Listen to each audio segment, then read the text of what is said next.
यह है वेद one park हम जो नोएडा सेक्टर 78 में है। और ये एंट्री गेट है आपका।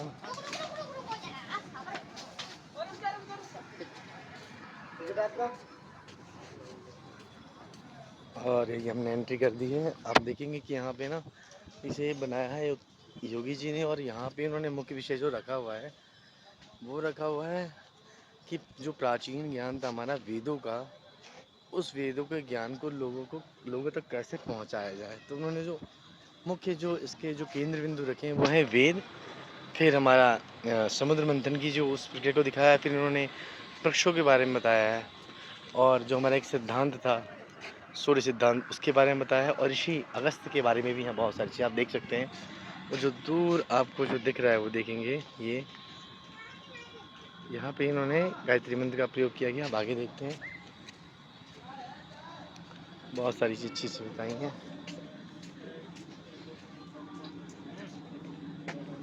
मैं आपको ले जा रहा हूँ, ये जो मुख्य जो इसका केंद्र बिंदु है वेद वन पार्क का, वो है वैदिक वाङ्मय वेदा। अर्थात इसमें इन्होंने बताया है कि वेद जो थे हमारे, देखिए आप देख सकते हैं, ये देखेंगे आप, ऋग्वेद है, यजुर्वेद है, सामवेद है, अथर्ववेद है। और इन्होंने इसकी सारी शाखाएं दी हैं कि इसकी शाखाएं कितनी थी। पतंजलि के अनुसार हम जानेंगे कि जो शाखाएं थी वो शाकल है, वाशकल है, आयुर्वेद है, ऐत्रेय है, कौशितकी है और सांख्यायन है। फिर कल्प है, श्रोत्रसूत्र, धर्मसूत्र है। मतलब कि आप देखेंगे कि ऐसे ही इन्होंने ऋग्वेद के बारे में बताया, फिर सामवेद का है और फिर अथर्ववेद का है। तो आप देखेंगे कि इन्होंने बहुत अच्छे से, और यहाँ उपनिषदों की भी चर्चा की है। जो मुख्य उपनिषद है शंकराचार्य के अनुसार जो उन्होंने बताए हैं, देख रहे हैं, ईशावास्यु, बृहदारण्यक, तैत्तिरीय, मैत्राणी, ऐसे करके इन्होंने इस वेदांग जो वैदिक वांग में है उस पर इन्होंने बताया है। और इसको दूर से देखेंगे तो बहुत ही प्यारा बनाया है। आप देखेंगे बहुत सुंदर लग रहा है। आप देखेंगे इसके चारों कोनों पे इन्होंने ये चीज़ें बनाई हैं। अथर्ववेद है आपका ये। और ये अथर्ववेद बताया कि अभिचार मंत्रों का ज्ञान अथर्ववेद में है। और इसमें आपके ज्ञान का विस्तृत विवेचन हुआ है। ठीक है, इसमें सूक्तों की संख्या भी दी गई है। और ये अथर्ववेद है। आप देख सकते हैं इसके अगल बगल का जो दृश्य बहुत ही सुंदर है और आनंददायक है। फिर ये सामवेद आ गया हमारा। और सामवेद में देखिए, इसमें गीति ही साम है, गीतिषु समाख्यम।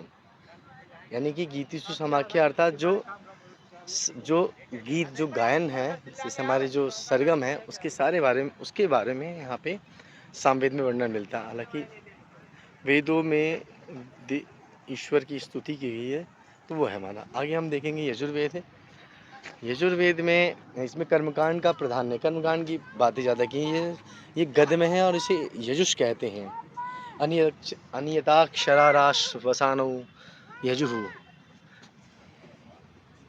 वेद वन पार्क है और इस वेद वन पार्क में वेदों के ज्ञान से इसका प्रारंभ होता है। और वेदों का ज्ञान तो देखो, वेद हैं, जो वेद हैं वो 4 हैं और बड़े अच्छे स्वरूप में इसका निर्माण किया गया है। वेदों को वैदिक वाङ्मय का पूरा ज्ञान दिया गया है और इसी तरीके से यहाँ ज्ञान दिया। और हम सबसे पहले बात करते हैं आपके ऋग्वेद की। जो ऋग्वेद है इसमें देवों की स्तुति की गई है। इसमें 10 मंडल हैं, सूक्त हैं।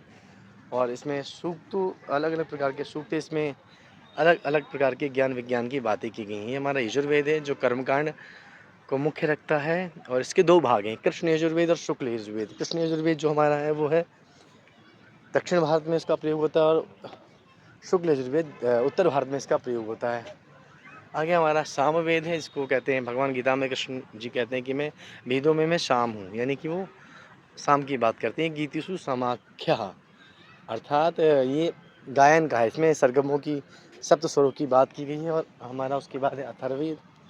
अथर्ववेद कहते हैं, इसमें आयुर्वेद का विवेचन मिलता है और बहुत सारे शास्त्रों की जानकारी इस वेद से मिलती है जो कलाओं से परिपूर्ण है। हम आगे देखते हैं कि इस वेद वन में और क्या क्या है। बहुत सुंदर निर्माण किया गया इस वेद वन का।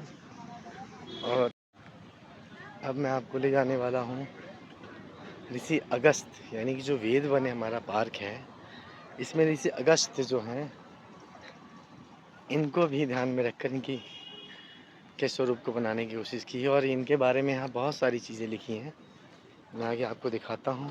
और जो हमारा ज्योतिष विषय है, जिसमें कहते हैं कि जो सिद्धांत है, फलित है और होरा शास्त्र है, वो जो जिसके द्वारा लोग जीवन का फलादेश करते हैं और दुखों को दूर करने के कुछ उपाय करते हैं। तो आप ये देखें, हालांकि यहाँ आपको स्वरूप ठीक तरीके से नहीं दिखेगा, लेकिन मैं फिर भी आपको दिखाने की कोशिश करूँगा। वृक्ष पौधे, इसमें पौधे के पत्ते निकल आए, बट आप देखें कि चतुराधिक सत अष्टगुणम द्वाषष्ठ तथा सहस्राणाम, चारों तरफ से बहुत ही यह मुख्य रूप से लोगों को ये जानकारी देने के लिए बनाया गया है कि जो प्राचीन संस्कृति, जो वैदिक ज्ञान था, ऐसे ही आप ये देखें गूगल यहाँ वृक्ष लगाएंगे आपको, जो वैदिक संस्कृति के जो वृक्ष थे, ऐसे ही आपको हर जगह यहाँ पे दिखेंगे। नाम के साथ साथ उसका रोपण भी किया गया, उसका संरक्षण भी होता है। तो ये देखेंगे यहाँ पे रीठा, ऐसे ही आगे भी इन्होंने हर जगह जगह कोने पे कुछ ना कुछ बनाया है। तो ये है वीद वन पार्क। और आगे ले चलता हूँ आपको मैं कुछ ना कुछ दिखाने के लिए। इसमें आपको ये देखिए, यहाँ पे ध्रुधाश्यु, यहाँ पे ध्रुधाश्यु यानी उनके बारे में बताया गया है कि एक जो अगस्त और लोपामुद्रा का एक पुत्र है, जिसका नाम ध्रुधाश्यु है, जिसे कभी इदवाह कहा गया है, इदमवाह कहा जाता है। महाभारत में उनका वर्णन एक ऐसे लड़के के रूप में किया गया है जो गर्भ में रहते हुए अपने माता पिता की बात सुनकर वेदों को सीखता है और दुनिया में भजन गाते हुए पैदा होता है। गर्भस्थ शिशु के लिए अहिरसी आयुरसी सर्वतः प्रतिष्ठासी, धाता त्वा दधातु विधाता त्वा दधातु ब्रह्म वर्चसा भवेदिति। चरक संहिता में बताया गया है कि हे गर्भस्थ शिशु, तो सूर्य जैसा तेज वाला है, दीर्घ आयुष्य वाला और सर्वत प्रतिष्ठा वाला प्राप्त करने वाला है। धाता तेरा धारण और विधाता पोषण करे, तेरी आत्मा ब्रह्म तेज से युक्त हो। यानी कि जो वेदों में और पुराणों में जो चीज़ें बताई हैं ना, कि जो वैसी आयुर्वेद संहिता हमारी है, चरक संहिता है, वहाँ पे भी इन्होंने बहुत सारी चीज़ें बताई गई हैं कि शिशु के गर्भ अवस्था में जो स्थिति थी उसके बारे में बताया गया। और ये ऋषि अगस्त की ही सारी चीज़ें दे रखी है। अब यहाँ फिर से उनके बारे में लिखा गया है कि ऋषि अगस्त हिंदू पौराणिक कथाओं में श्रद्धेय और ऋषियों में से एक थे। उन्हें ज्योतिष, प्राचीन रसायन शास्त्र और चिकित्सा और विभिन्न क्षेत्रों में उनके योगदान के लिए जाना जाता है। ऋग्वेद की ऋचाओं की रचयिता होने का श्रेय दिया जाता है, जो सनातन धर्म के सबसे प्राचीन पवित्र ग्रंथों में से एक है। और अगस्त प्राचीन रस विद्या शास्त्र, जो हमारे शास्त्र थे ना आयुर्वेद शास्त्र, उसमें रस विद्या शास्त्र भी एक है, जो व्यक्ति के जो आयुर्वर्धक कार्य का करता है। ऐसी कुशल खगोल शास्त्री थी, यानी कि जो ये हमारा जो ब्रह्मांड है ना, उसकी जानकारी भी रखते। तो व्याकरण के भी रचयिता थे, व्याकरण शास्त्र के भी रचयिता थे, अनेक संस्कृत विद्याओं के भी ये जानकार ऋषि थे। तो अब आगे बढ़ते हैं हम सब, मैं आपको और दिखाने वाला हूँ। यहाँ पे बहुत ही सुंदर दृश्य आप देख सकते हैं और बहुत बड़े रूप में इसका विस्तार किया गया है। मैं आगे आपको और ले चलता हूँ। यहाँ पे आप देखेंगे कि इस वेद वन के बारे के साथ साथ आपको यहाँ पे एक शंख है। आप जानते हैं कि जो भी पौरोहित्य कर्म करते हैं ब्राह्मण लोग, वो अपने संग एक शंख और घंटी रखते हैं। तो शंख का वैज्ञानिक कारण दिया है यहाँ पे, देखेंगे आप कि वैज्ञानिक रूप से शंख की ध्वनि से वातावरण शुद्ध और उनके बीमारियों के कीटाणुओं को नष्ट हो जाते हैं, जिससे शंख की ध्वनि जहाँ बजती है। और सूर्य की किरणें ध्वनि की तरंगों में बाधक होती हैं। इससे ओजोन परत को भरने के रूप में ही जाना जाता है, जो कि मनुष्य कारक है। हमारे भूमंडलीय तापमान का शंख को बजाने और उसकी ध्वनि सुनने से सकारात्मक मनोवैज्ञानिक कंपन जैसे धैर्य, दृढ़ निश्चय, उम्मीद, संकल्प शक्ति मिलती है। आयुर्वेद में शंख को औषधीय रूप में जाना जाता है, यानी कि उसको एक औषधि के रूप में लेते हैं। ये शंख है हमारा। वहाँ आपको देखेंगे समुद्र मंथन की चीज़ें, दृश्य को दिखाया गया है कि समुद्र मंथन में जो रत्न निकले थे, वो कैसे, मैं भी आपको ले चलूँगा आगे वहाँ पे। उससे पूर्व यहाँ पे आप देखेंगे कि शाम को बहुत सुंदर कार्यक्रम होता है, जो वेदों के स्वरूप को ही दिखाते हैं, उसकी वांग्मय को ही दिखाते हैं, दृश्य दिखाते हैं। उसमें बताते हैं कि कौन से वेद की कौन सी शाखा है, जो मैंने आपको पूर्व में ही दिखाया था। अब मैं आपको और आगे ले चलता हूँ। बड़ा सुंदर दृश्य यहाँ बनाया है इन्होंने यहाँ पे। अब देखेंगे कि उन प्राचीन वृक्षों को भी यहाँ पे लगाने की कोशिश की, उसको संरक्षण करने की कोशिश की, ताकि कुछ लोग उससे अवगत हो सकें, जो कुछ वृक्ष थे हमारे। आगे बढ़ते हैं हम लोग। कचनार का वृक्ष वो है हमारा, औषधि रूप में लेते हैं इसको। और आगे देखते हैं कि यहाँ लिखा है विद्युत केवल में योगदान। यहाँ एक श्लोक दिया है कि अल जलस्य लवणयुक्तस्य धातुस्य च समीपे तार्म सुवर्ण रजतेन वा प्लेट कर्तुम शक्यते। प्राचीन जो शास्त्रों में जिन विद्युत की बात की गई उसकी चीज़ें दी गई। ये देखिए विद्युत केवल में योगदान, पूरा का पूरा श्लोक दिया गया है। आप देखेंगे कि इसकी हिंदी पढ़ देता हूँ मैं कि कृत्रिम स्वर्ण अथवा रजत के लेप को संस्कृति कहा जाता है। लोहे के पात्र में सुसख्त जन तेजाब का घोल, इसका सानिध्य पाते ही यवाक्षार सोने का या चांदी का नाइट्रेट ताम्र को स्वर्ण या रजत से ढक लेता है। स्वर्ण के लिए उस ताम्र को सात कुंभ अथवा स्वर्ण कहा जाता है। विद्युत तार आधुनिक नौका चलन और विद्युत वाहन संदेह वहन आदि के लिए जो अनेक बारीक तारों की बनी मोटी केबल या डोर बनती है। अब ये जो विद्युत है, इसके बाद हम गैसों में योगदान। वरुणः सर्वग्राह्य पदार्थ प्रत्येकम जीवस्य जीवितुम आवश्यकम तत्तत्वतम अस्ति। वरुणस्य कृषधस्य गुणः अस्ति, अर्थात सर्वान् आधार धातु खादति वा जडगमयति वा सर्वाणि अस्थीनि दहति इत्यादि, तथा शारीरिक रूपेण रक्तस्य आक्ष्कीकरण कृत्वा शुद्धम करोति तस्माच्च प्रेमम जीवितम करोति। ये पूरा का पूरा सिद्धांत दिया है यहाँ पे। और आगे बढ़ते हैं हम। यहाँ पे इन्होंने फिर वही चीज़ को दिखाया कि देखेंगे 100 कुंभों यानी उपरोक्त प्रकार से बने तथा श्रृंखला में जोड़े गए 100 सेलों की शक्ति का पानी पर प्रयोग करके करेंगे तो पानी अपने रूप को बदलकर प्राण वायु तथा उदान वायु में परिवर्तित हो जाएगा। यानी कि जो 5 हमारी मुख्य प्राण हैं, उसके जो बाद प्राण अपान व्यान उदान और समान, उसमें से उदान वायु की बात करता है यहाँ पे। और वायु पुराण का ये श्लोक देखेंगे आप, इसमें दिया गया अंतरिक्षयानेषु अन्यतमम् अथवा अंतरिक्षयानम त्रिपुरमिवनं पृथिव्यां जले गहने अंतरिक्षे यात्रां कर्तुं समर्थम अस्ति। यानी कि वायु पुराण में वस्त्र में योगदान। अब आगे फिर और देखेंगे आप, यहाँ ने फिर से उसी चीज़ को दिखाया कि विमान वायु पर उसी तरह चलता है जिसे जल में नाव चलती है। तत्पश्चात उन काव्य पंक्तियों में गुब्बारों और आकाश छत्र के लिए रेशमी वस्त्र सुयोग कहा गया है, क्योंकि वह बड़ा लचीला होता है। और वायु पुराण में एक बात और कही है कि प्राचीन काल में ऐसा वस्त्र बनता था जिसमें वायु भरी जाती थी। उस वस्त्र को बनाने की निम्न विधि अगस्त संहिता में आप देखेंगे कि कह रहे हैं एक ऐसा वस्त्र जिसमें वायु भरी जाती थी, उसके बनाने की विधि अगस्त संहिता में। यहाँ आप देखेंगे कि इसमें बताया गया, देखें आप इसका स्वरूप देखें कि क्या क्या दे रखा है, आप खुद देखें। और नीचे इसका विस्तार से उसकी चर्चा की गई है कि अगस्त ऋषि के बारे में बताया है कि उन्होंने लिखा है कि कैसे इस काम कर सकते हैं। सूक्ष्म विद्युत कोशिका निर्मातुम विधि। तो अब देखें और आगे बढ़ते हैं।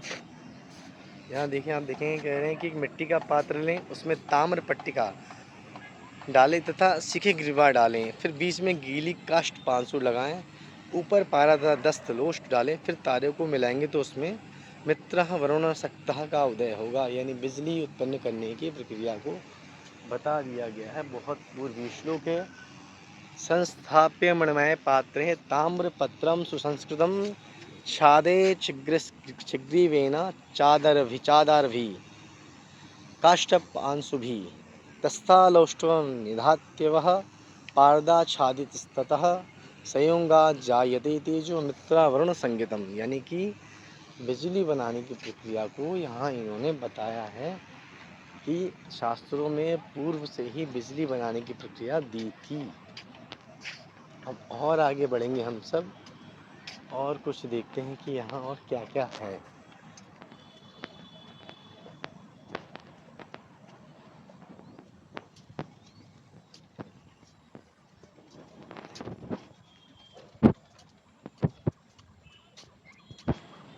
आपने कई बार सुना होगा कि वात, पित्त, कफ यानी कि इनके सम रहने से, सही रहने से आपके शरीर में कोई भी बीमारी नहीं होती है।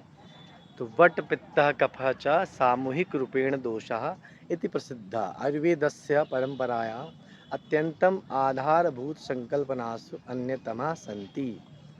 वातस्य लक्षणं वायु ऊर्जायाः, तो आपको ये पित्त अग्नि ऊर्जायाः परिवर्तनकारी स्वरूपम मूर्त रूपम ददाति।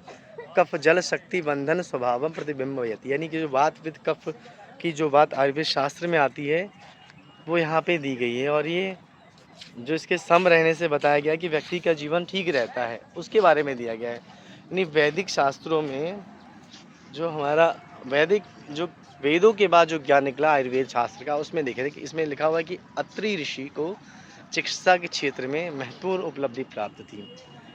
और उन्होंने क्या किया कि आयुर्वेद में उनके अनेकों योगों का निर्माण किया। जैसे कि उन्होंने देवताओं के चिकित्सक अश्वनी कुमारों ने ऋषि अत्रि को वरदान दिया था। जो अश्वनी कुमार है कहते हैं वो बहुत बड़े वैद्य थे जिन्होंने बहुत सारे ऐसे कार्य किए। और उन्होंने जो वरदान दिया था अत्रि को, वो बताते कि नव यौवन प्राप्त कैसे किया जाए। व्यक्ति जो वृद्ध है उसको नया कैसे बनाया जाए, नया कैसे उसको मतलब पुनः उस रूप में कैसे किया। तो पता कि वेदों में वर्णित है कि ऋषि अत्रि को अश्विनी कुमार की कृपा प्राप्त थी। और ऋग्वेद के प्रथम मंडल के अनुसार एक बार ऋषि अत्रि समाधिस्थ थे कि दैत्यों ने उन पर हमला कर दिया और समाधि में होने के कारण उन्हें अपने ऊपर हुए इस जानलेवा हमले का बोध नहीं हुआ। ऐसे में उस समय पर अश्वनी कुमार वहाँ उपस्थित थे और ऋषि अत्रि को उन दैत्यों से बचाया था और उन्हें उनको इस चीज़ का ज्ञान भी दिया था। तो ये चीज़ें आप देख सकते हैं।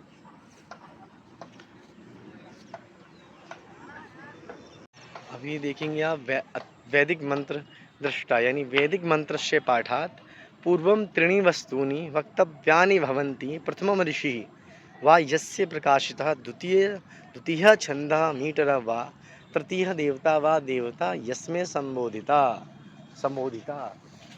अब आगे इसमें दिया गया अनुसूया संस्कृत शब्द द्वयेन युक्तः अनः असूया च अनुसूयम सूर्य रहित इति अनुवादः। महर्षि अत्रि की पत्नी अनुसूया जो थी उनके बारे में दिया गया। अत्रि की जो जो अत्रि ऋषि थे उनकी जो पत्नी थी ऋषि का, महर्षि अत्रि का विवाह ऋषि कर्दम और देवहूति की पुत्री जो अनुसूया थी उनसे हुआ। और देवी अनुसूया का चरित्र सौभाग्यशाली स्त्रियों के लिए प्रेरणादायक रहा है। महर्षि अत्रि जहाँ ज्ञान, तपस्या, सदाचार, भक्ति एवं मंत्र शक्ति के मूर्तिमान स्वरूप हैं, वही देवी अनुसूया पतिव्रता धर्म एवं शीत की मूर्तिमती विग्रह हैं। अनुसूया ने अपने पतिव्रत के बल पे त्रिदेवी पार्वती, लक्ष्मी, सरस्वती के उनके मतलब कि उस व्यक्ति को भी उससे उच्च विचार रखे थे और जिससे उनको ब्राह्मणी के मृत पति को जीवित कराया और तथा वादित सूर्य को उदित कराकर संसार का कल्याण किया। उन्होंने एक ऐसा कार्य किया जिससे वो समाज में प्रतिष्ठित हुई। अत्रि मुनि की के जन्म की बात यहाँ बताई गई। देखते हैं स शिवस्य विनाशकारी कोपात जाता इति विश्वासः आसीत्। ये अत्रि मुनि के जन्म की बातें यहाँ बता रखी हैं कि कहते हैं कि स शिवस्य विनाशकारी कोपात जाता इति विश्वासः आसीतः। मतलब किया अगस्त मुनि, अत्रि मुनि और उनके बारे में ये देखिए दे रखा है कि अत्रि का क्या अर्थ है। महर्षि अत्रि अ प्लस त्रह, अधंत्रह अर्थात तीनों गुणों रस सत्वरस तम से अतीत है, वो गुणातीत। जो सत्वर तम से अतीत है वो गुणातीत है, वह अत्रि है। यहाँ और आगे देखेंगे हम कि सीता राम की महर्षि अत्रि से भेंट, भगवान राम और माता सीता की जो भेंट हुई थी अत्रि से, तो लिखा अस्मिन् वाम में लिखते काव्ये सर्वविध रूपकः बहुमूल्या जीवन पाठा च बुनन्ति। रामायणे ये नाटकानि भवन्ति तानि एतयो प्रेमिणयो मध्ये अनुरागम भक्तिम च प्रतिबिंबयन्ति अद्य पर्यन्तम अस्माकं कृते प्रेरणारूपेण एव तिष्ठन्ति। यानी श्लोक में यहाँ बताया गया है कि वो जो अत्रि ऋषि थे कि रामायण काल में ऋषि अत्रि सदाचार का जीवन व्यतीत करते हुए चित्रकूट के तपोवन में रहा करते थे। अयोध्या में श्री राम वनवास काल में लक्ष्मण और माता सीता के साथ अत्रि के आश्रम में गए और वहाँ ऋषि अत्रि ने श्री राम को दिव्यास्त्र और कभी ना खत्म होने वाले बाण दिए और माता अनुसुईया सीता को पतिव्रत का उपदेश देती हैं। यानी उनको क्या वहाँ पे ये देखो एक और मंत्र है यहाँ पे कि वैदिक ज्योतिष शास्त्रीय नाक्षिक राशि प्रयोग, जो राशि 12 राशि हैं उनके बारे में यहाँ दिया गया है कि देखो ये आप राशि व चक्र देखेंगे यहाँ पे इतिहास से जुड़े 18 ऋषियों में से एक ऋषि हैं और ऋषि अत्रि द्वारा ज्योतिष मेले के सिद्धांत आज भी ज्योतिष में महत्वपूर्ण भूमिका निभाते हैं। जो 12 राशियों के बारे में दी गई बात दी गई है। अत्रि ऋषि ने आयुर्वेद शास्त्र और उन्होंने ज्योतिष शास्त्र पे भी बहुत सारे कार्य ऐसे किए हैं जो जिनका अध्ययन आज भी लोग करते हैं और उसको अध्ययन करके नए नए चीज़ों का निर्माण भी करते हैं। मैं आपको ले जाने वाला हूँ जो वेदों में ऋषिका जो थी वो उनके बारे में बहुत ही रोचक तथ्य हमें मिलते हैं जिन्होंने वेदों के मंत्रों में भी अपना योगदान दिया है। अब हम चलते हैं, आइए देखते हैं जो ऋषिका थी जैसे कि घोषा, अपाला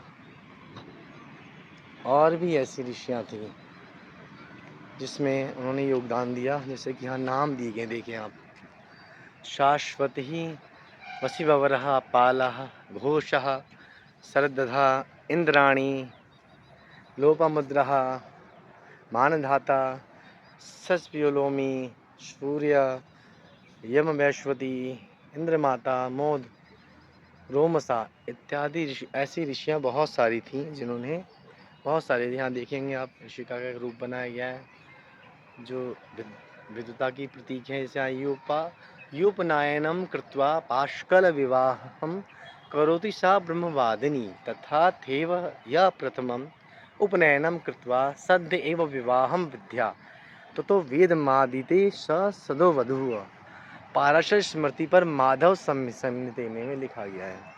कहते कात्यायन ने अपने ऋग्वेद सर्वाक्रमणी में 27 ऋषियों को इस प्रकार सूचीबद्ध किया। यह कहते हैं कि ये ब्रह्मवादिनी या महिला वैदिक विद्वान हैं, जहाँ पे इन्होंने समुद्र मंथन की भी दृश्य को दिखाया है। आप देखेंगे यहाँ पे पेड़ों के नाम सहित उन पेड़ों को पौधों को लगाया गया है और बहुत ही सुंदर दृश्य है। यहाँ पे आप देखेंगे चारों तरफ। मैं आगे और आपको ले चलता हूँ। ये रंबा है और भी यहाँ पे दृश्य देखेंगे। ये आप देख रहे हैं आप, इसका मुख्य यहाँ दिख रहा है समुद्र मंथन या मंथन लिखा हुआ है यहाँ पे। और वो रत्नों का भी यहाँ पे दृश्य दिखाया गया है। ऐसे कलश दिख रहे हैं आपको, जो अमृत का कलश निकला था जो धन्वंतरी जी लेके निकलते हैं। और भी दृश्य यहाँ पे दिखाया गया है समुद्र मंथन की। तो ये वेद वन नाम से जो पार्क है ये परिभाषित करता है कि यहाँ पे वेदों से यानी वैदिक काल से जुड़ी हुई उन चीज़ों को दिखाया गया है जो और कहीं भी ऐसा नहीं मिलता। तो पहला ऐसा पार्क है, ऐसा उद्यान है जहाँ पर वेदों के ज्ञान की चर्चा की गई है, यानी प्राचीन ज्ञान को आम जन तक पहुँचाने का प्रयास किया गया है। और भी यहाँ पे ऋषियों के बारे में, वेदों के बारे में, ग्रंथों के बारे में, ऋषियों का क्या योगदान था उनके बारे में भी यहाँ चर्चा की गई। ये जो स्थान है वेदवन पार्क, यहाँ पे ये शाम का दृश्य यहाँ पे होता है और ये लोग यहाँ पे बैठते हैं और वो आधे घंटे का कार्यक्रम होता है। इस कार्यक्रम में जो चीज़ यहाँ बनाई गई है उसी चीज़ को एक दृश्यात्मक रूप से दिखाया गया है जो लोग देख के बहुत खुश होते हैं और बड़ा आनंद आता है। हालांकि लोग आजकल बहुत सारी फ़िल्में देखते हैं और जिस फ़िल्म को भी देखना बहुत अच्छा लगे, अगर आपको यदि देखेंगे तो यहाँ चलता है ये जल के स्वरूप में, जल पानी के फव्वारों पे वो दृश्य दिखाया जाता है। आप देखेंगे कितना सुंदर नज़ारा होता है शाम को यहाँ पे। तो ये स्वरूप है। देखो यहाँ पे भी इन्होंने, पहले यहाँ बच्चे खेलते थे, मैं बहुत पहले आया था, तो अब देखो यहाँ पे इन्होंने पेड़, छोटे छोटे पेड़ का रोपण कर दिया है ताकि यहाँ का दृश्य बहुत सुंदर हो जाए।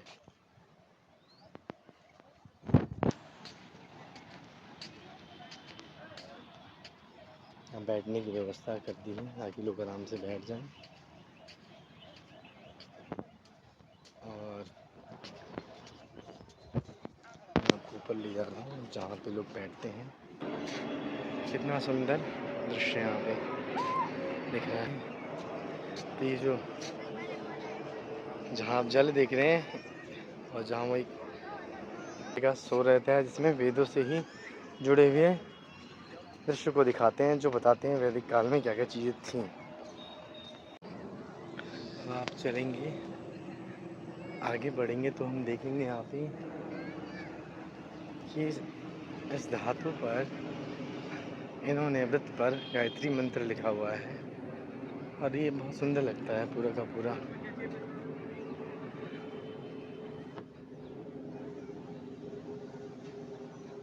देखें, आज से आएंगे तो आपको दिखेगा। देखिए प्रचोदयात सब दिख रहा है आपको। फिर ये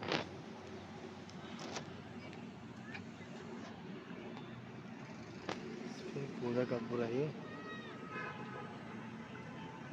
मंत्र घेरा गया है, लिखा गया है। और आगे मैं ले चलता हूँ आपको, देखेंगे यहाँ पे पद चिन्ह, मतलब कितना सुंदर इसको बना रखा है आप, ताकि यहाँ पार्क में भी कोई क्षति ना पहुँचे और सुंदर दिखे। आगे ले चलता हूँ आपको मैं वहाँ पे, वह जो पहले गुरुकुल में लोग पढ़ते थे नीचे बैठकर या एक ऋषि से ज्ञान लेते थे, उस ज्ञान को, उस पद्धति को दिखा रखा है यहाँ पे।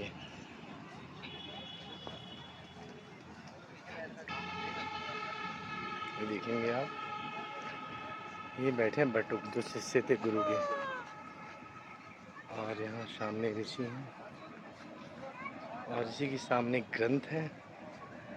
और ये देखिए एक पंक्तिबद्ध बैठे हैं ये लोग। हम देखिए कितना सुंदर दृश्य दिखा रखा है कि जैसे आज स्कूलों में, विद्यालयों में बच्चों कहते हैं सीधी एक लाइन में चलो, एक रास्ते में चलो, ऐसा ही स्वरूप दिखा रखा है। ये गुरु हैं हमारे, ये शास्त्र है, शास्त्र पे कुछ लिखा भी हुआ है। श्लोक लिखा हुआ है, अस्तो माँ सद्गमय तमसो माँ ज्योतिर्गमय मृत्युर्मा अमृतम गमय। तो इन ऋषि को मेरा प्रणाम है। ये है ऋषि और ये इनका शास्त्र और इनके शिष्य। ये शिष्य देखेंगे आप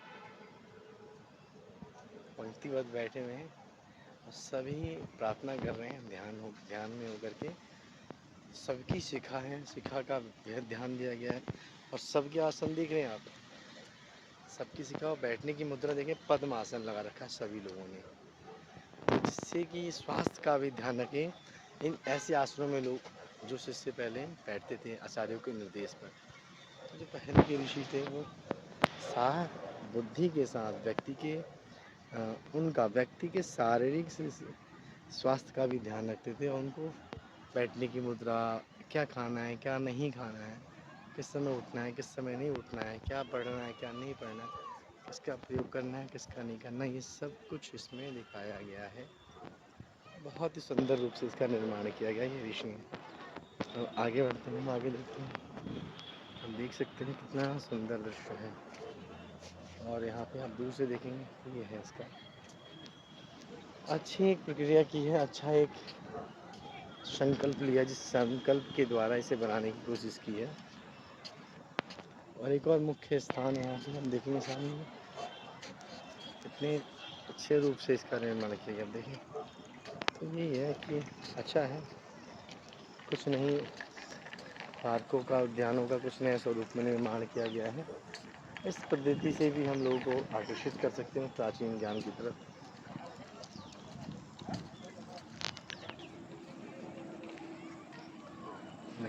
आगे ले जाता हूँ। यहाँ पर ये लोग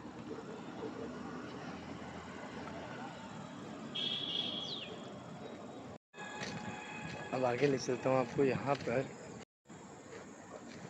हम आगे बढ़ते हैं और यहाँ पर आप देखेंगे कि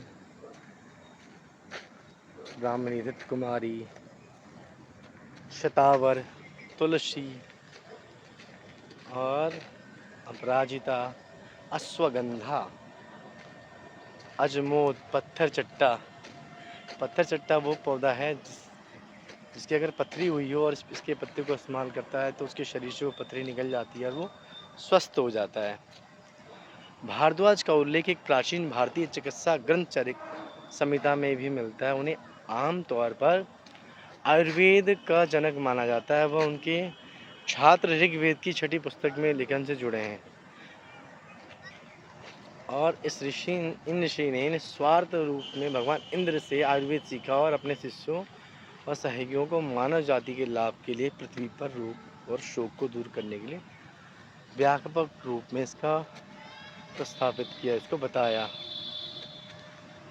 तो इस जड़ी बूटियों के पौधों का भी निर्माण यहाँ किया गया, उनको यहाँ लगाने का प्रयत्न किया गया है ताकि लोग इससे जाने कि अपने आसपास भी इन पौधों को लगाएं ताकि कुछ दवाओं का प्रयोग ना करें, उसी औषधीय पत्तों का, उसके रसों का सेवन करके स्वस्थ हो जाएं। ये यहाँ पे भी इसका भी ध्यान रखा गया। आप देखेंगे बहुत प्रकार के यहाँ वृक्ष हैं, पौधे हैं, पेड़ हैं और कितनों के नाम उन्होंने जानकारी के साथ दे रखी है ताकि लोग उसको समझें। ये बेल के पेड़ भी लगाया और बेल के बारे में भी बताया गया है। नीम है, बेल है, ऐसे बहुत सारे वृक्ष हैं। देखिए कितना सुंदर इसका दृश्य है। अंदर जाने का बढ़ते हैं हम और देखते हैं और क्या रह गया जो हमने नहीं देखा है। तो बहुत ही सुंदर रूप से इसका निर्माण किया गया है। बच्चे, वृद्ध सब लोग आते हैं, दूर दूर से लोग आते हैं इसे देखने के लिए। आपको बोला था कि शाम को यहाँ पे जो हमारा जल है, पानी है, उसके ऊपर एक दृश्य दिखाया जाता है। वो प्रारंभ होने की प्रक्रिया में शुरू हो चुका है और देखेंगे कितना सुंदर जल से उस दृश्य को दिखाया जाता है जिसमें कि आजकल कौन वैसे भी प्राचीन संस्कृति को पढ़ना चाहता है। भारत की संस्कृति को या उसके जो शास्त्रों का ज्ञान या ज्ञान कह लें या फिर जीवन की जीने की एक ऐसी शैली लिखी थी उन्होंने जहाँ व्यक्ति रहे और अपने दुखों से दूर हो जाए। लेकिन कुछ लोग उसे मानते हैं, कुछ लोग नहीं मानते हैं। मानना ना मानना अपना एक मत है, परंतु जो सत्य है सो सत्य है। यदि उसको सही स्वरूप में, सही रूप में प्रयोग करते हैं आप तो ज़रूरी स्वस्थ होते हैं। उनके पास से दिखाने वाला हूँ इसका दृश्य। ये देखें, देखेंगे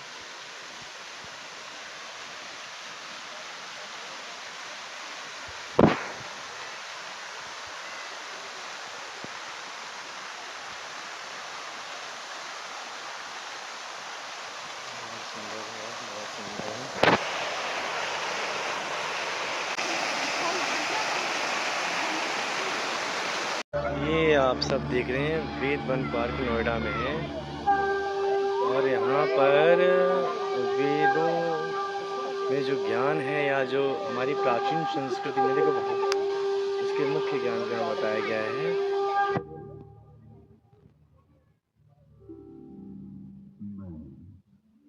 भारत हूँ, यहाँ पधारे समस्त आगंतुकों का हार्दिक स्वागत है।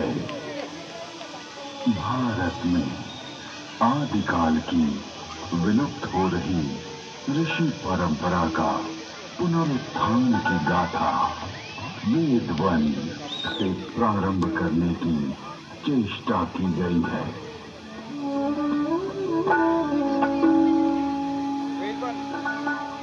ये वेद वन पार्क है जो नोएडा में स्थापित है और वेद बहुत ही सुंदर इसका निर्माण परम किया गया पिता है। परमात्मा की पवित्र वाणी है, जो सृष्टि के प्रारंभ में मानव मात्र के कल्याण के लिए अग्नि, वायु, आदित्य, अंगिरा इन 4 ऋषियों के पवित्र अंतःकरण में उद्भूत हुई।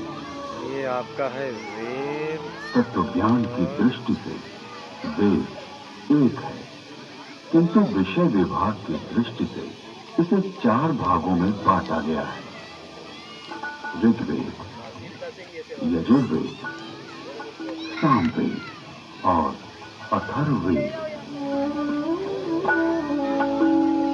ऋग्वेद में ज्ञान का विषय, यजुर्वेद में कर्म का विषय, यहाँ पे वेदों की बातें बता रहे उपासना हैं का कि विषय वेदों में क्या क्या दिया और गया है। अथर्ववेद में विज्ञान का विषय है। वेदों की चर्चा की जा रही है यहाँ विश्व पे। साहित्य का प्राचीनतम ग्रंथ वेद है।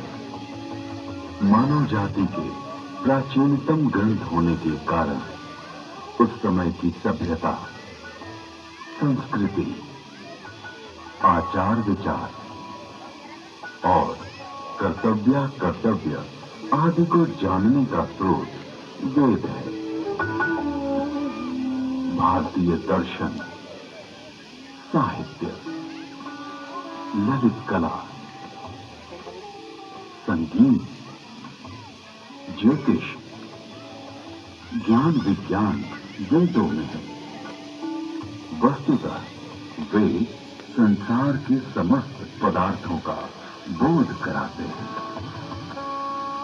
वेद के भाष्यकार आचार्य सायर कहते हैं, इष्ट की प्राप्ति एवं अनिष्ट के परिहार के अलौकिक उपाय को बतलाने वाले ग्रंथ वेद हैं। सबके द्वारा पूजनीय और यजनीय परमात्मा से ऋग्वेद, यजुर्वेद, सामवेद और अथर्ववेद प्रकट हुए हैं। ऋग्वेद के मंत्र दृष्टा ऋषि कहते हैं, तस्माद् ज्ञातस्य वरुता ऋचा सामानि जगिरे छंदांसि जगिरे तस्माद् तेजस्त तस्माद् जायते। ऋग्वेद, जिसके द्वारा विभिन्न देवताओं की स्तुति की जाती, उसे ऋग कहते हैं। ऋच्यते स्तूयते। यहाँ वेदों के परिचय का वर्णन कर रहे हैं। जो वेद इस प्रकार का की मुख्य कार्य क्या ऋचाओं है, के संग्रह का नाम कह रहे हैं ऋचाओं को संग्रह कहना वो वेद कहलाता है, यानी कि ऋग्वेद विश्व साहित्य का प्राचीनतम ग्रंथ है। ऋग्वेद में 10 मंडलों 10 मंडलों में 1028 सूक्त हैं, यानी सूक्त के बारे में बताया गया। 600 मंत्र मंत्र हैं। यजुर्वेद, यजुर्वेद में कर्मकांड का प्राधान्य है, जिसकी समाप्ति अनियत अक्षरों वाली है अथवा जो गद्यमय है, उसे यजुष कहते हैं। अनियताक्षरावसानो यजुर। यजुर्वेद के 2 भाग हैं, शुक्ल यजुर्वेद एवं कृष्ण यजुर्वेद। यजुर्वेद के बारे में बताया कि शुक्ल यजुर्वेद में 40 अध्यायों में 1975 मंत्र हैं। कृष्ण यजुर्वेद गद्यात्मक है। सामवेद, गीति ही साम है। गीतेषु समाख्या। संगीत का मूल उद्गम सामवेद है। सामवेद के 2 भाग हैं, पूर्वार्चित एवं उत्तरार्चित। सामवेद में 1875 मंत्र हैं। अथर्ववेद, अभिचार मंत्रों का ज्ञान अथर्ववेद में है। इसमें आयुर्वेद का विस्तृत विवेचन हुआ है। इसकी शौनक शाखा में 20 कांडों में 730 सूक्तों में 6000 मंत्र हैं।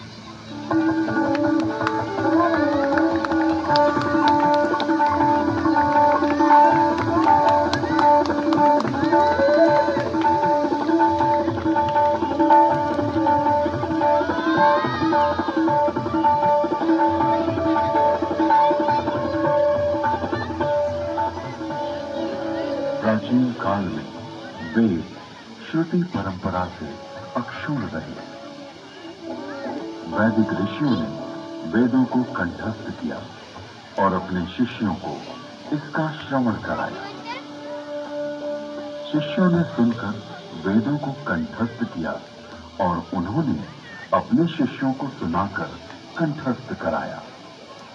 इस प्रकार श्रुति परंपरा से वेद अक्षुण्ण बने रहे। वेदों में किसी भी प्रकार की मिलावट न हो सके, इसके लिए वैदिक ऋषियों ने विकृति पाठों का निर्माण किया। वेदों में मंत्र दृष्टा ऋषियों का उल्लेख है, जिन्होंने मंत्रों का साक्षात्कार किया। इस परंपरा में सप्त ऋषियों का विशेष महत्व बतलाया गया है। सप्त ऋषियों का वैशिष्ट्य उपनिषद एवं पुराणों में मिलता है। ये 7 ऋषि हैं: वशिष्ठ, विश्वामित्र, जमदग्नि, भारद्वाज, अत्रि, गौतम, अगस्त्य। वेदों में अनेक ऋषिकाओं का भी उल्लेख है। इन ऋषियों की परंपरा का अनुपालन करने वाले ऋषियों ने भी इन्हीं नामों को धारण किया।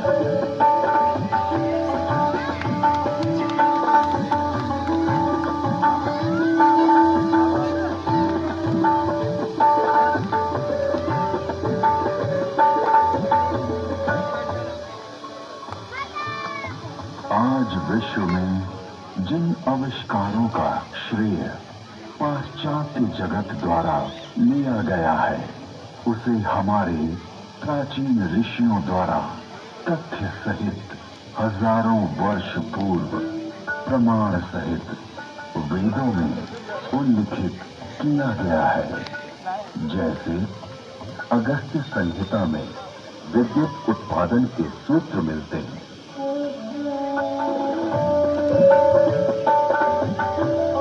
एक मिट्टी का पात्र लें, उसमें ताम्र पट्टिका कॉपर शीट डालें तथा शिखग्रीवा कॉपर सल्फेट डालें।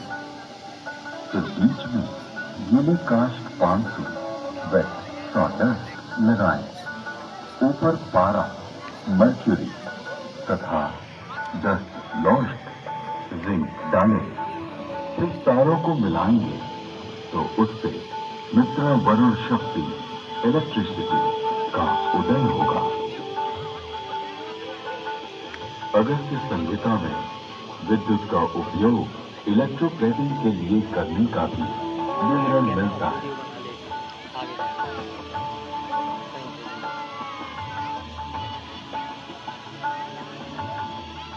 अतः अगस्त्य को कुंभोदव बैटरी बोन भी कहते हैं।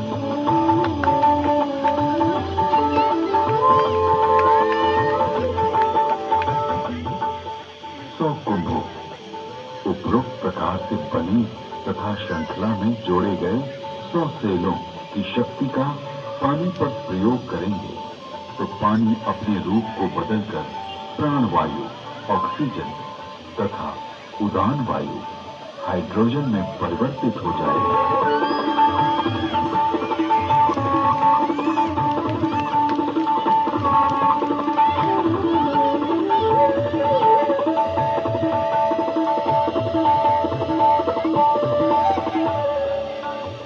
कृत्रिम, स्वर्ण अथवा रजत के लेप को सत्कृति कहा जाता है।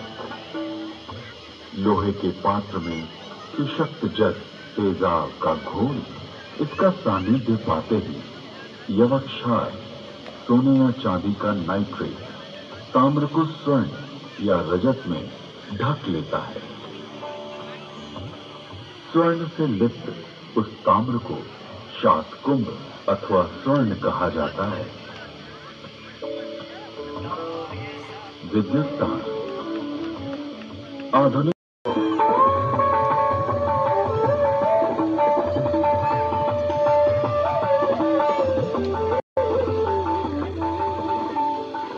पृथ्वी का सूर्य की परिक्रमा करने का वर्णन ऋग्वेद, यजुर्वेद और अथर्ववेद के मंत्रों में मिलता है।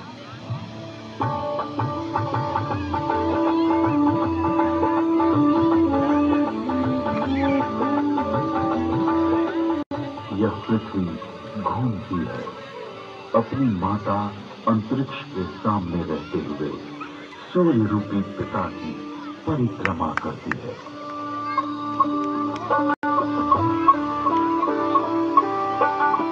पृथ्वी शक, सूर्य, कृष्ण की प्रदक्षिणा करती है। ऋग्वेद में जल की उत्पत्ति यानी H2O का उल्लेख है।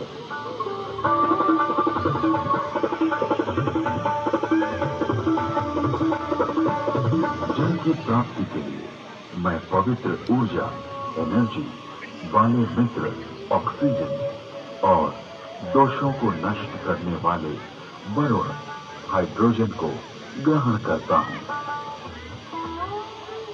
यजुर्वेद में सूर्य में उच्च जल तत्व यानी हीलियम का संकेत किया गया है।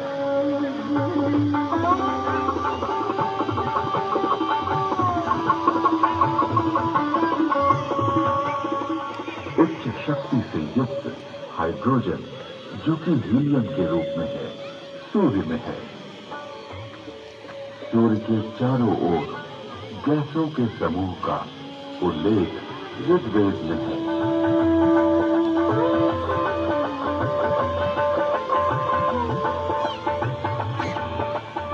ऋग्वेद में ही सूर्य की गति और प्रकाशक होने का वर्णन है।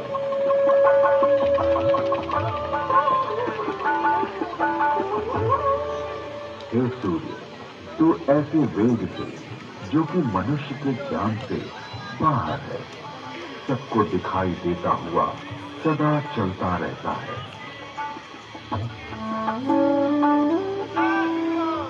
विश्व के प्रथम वैज्ञानिक अथर्वा ऋषि के अनेक आविष्कार का उल्लेख वेद में प्राप्त होता है।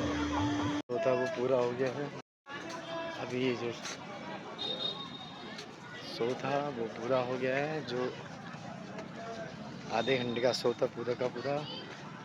अब लोग जा रहे हैं यहाँ से।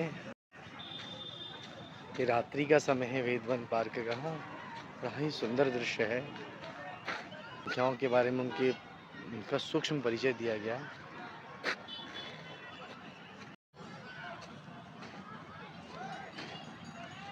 ये शाम का दृश्य है वेदवन पार्क का। और यहीं वो लाइट शो होता है जिसमें बताया जाता है कि प्राचीन वैदिक संस्कृति में जो वेद थे वो कितने थे। और लोग जा रहे हैं शो को देख करके अपने अपने घर। और दिन यहाँ बहुत भीड़ होती है, बट यहाँ बहुत कम ही है।